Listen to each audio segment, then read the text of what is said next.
But you have a couple pieces titled Dark Madonna that I thought just for whatever reason they remind me of kind of like the like anima archetype, like the primordial kind of like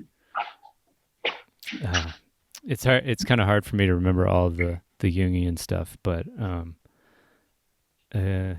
And that's kind of the thing with it. It doesn't necessarily have to have the right label. It's like some images just have that resonance where it's like you're tapping into this, whether it's collective or it's just evocative. It kind of has that effect. Yeah, definitely. Okay, let's see.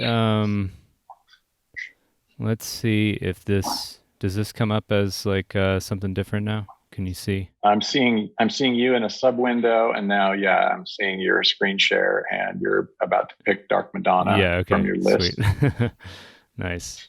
So like I'm just real fascinated with this one. Do you have any? I guess we can just dive right in. What was like Did you guys just freestyle this at first, or this is just you, right?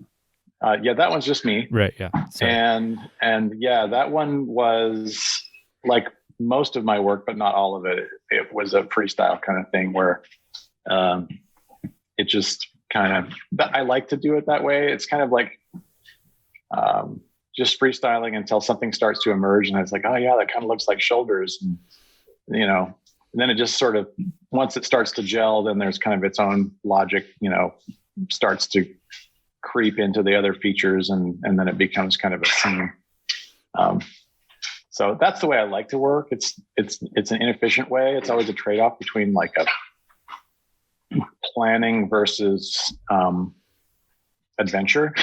And I like the adventure. Yeah.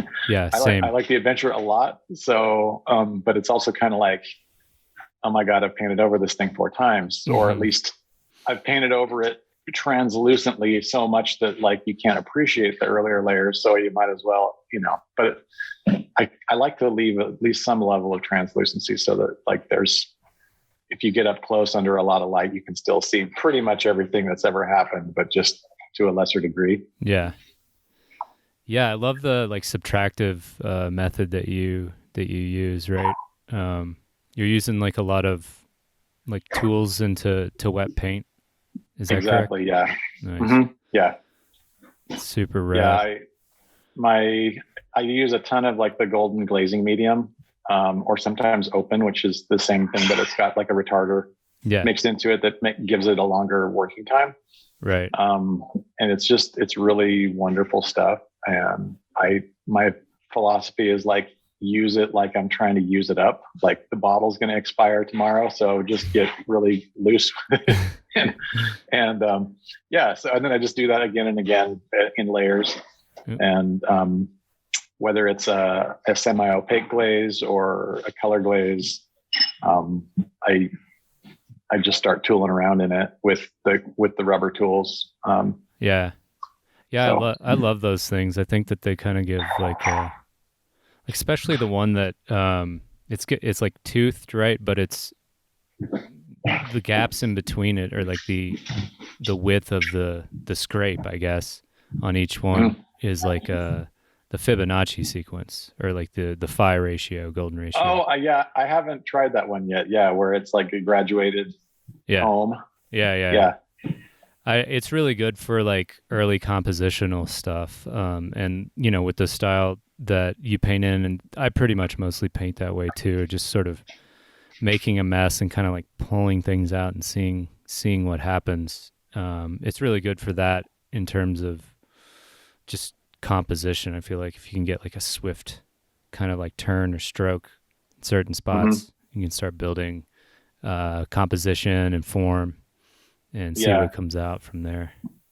And I like to keep my surface kind of smooth, so mainly for like the undo function, which, after working in Photoshop for years, I kind of like, it just changes how you approach maneuvers. And so like if the underlayer is like well cured and dry, it's really tough, and you can go and do a bunch of stuff, and then you've got, however long it takes for that to dry in your environment to decide whether you want to keep what you just did over the last 25 minutes, and a lot of times I'm like, yeah, it's just too busy, whatever. And I'll just like spray it down and wipe it off, and then no harm, no foul. Right. Yeah.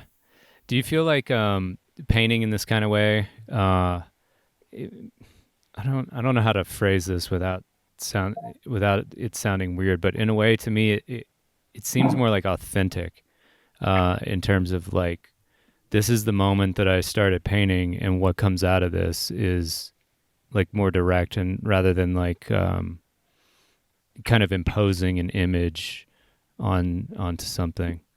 I think there's pros and cons for each, but are you saying like freestyling versus planned approach? Yeah. Or are you talking about like digital versus analog medium? Oh, no. Freestyle versus planned. Yeah. I mean, I don't know. I went through a period kind of in the college years of like doing really abstract expressionistic stuff. I was super into Richard Diebenkorn, and that kind of approach to, compositional balance and movement and kind of rethinking things and blasting over stuff, and this kind of, his very like muscular work from the late 50s was my favorite. What's his name? Richard Diebenkorn. He's best known for his like later work when he was like in his 60s and 70s, which was very quiet, geometrical seascape kind of stuff. But his earlier work was really, really cool. And so I guess my point is like, I still like to have the satisfaction of that the composition, even if it's representative or even if it's really like psychedelically busy, it still works as an abstract expressionistic piece. Yeah. In terms of the balance of forms and where the action is and where the drama is and the angles and the movement and the color dynamics and all that. Like I still want it to be interesting as a painting, right? Not just as a technical, like, oh, I get it, it's a lion, or Right. So yeah.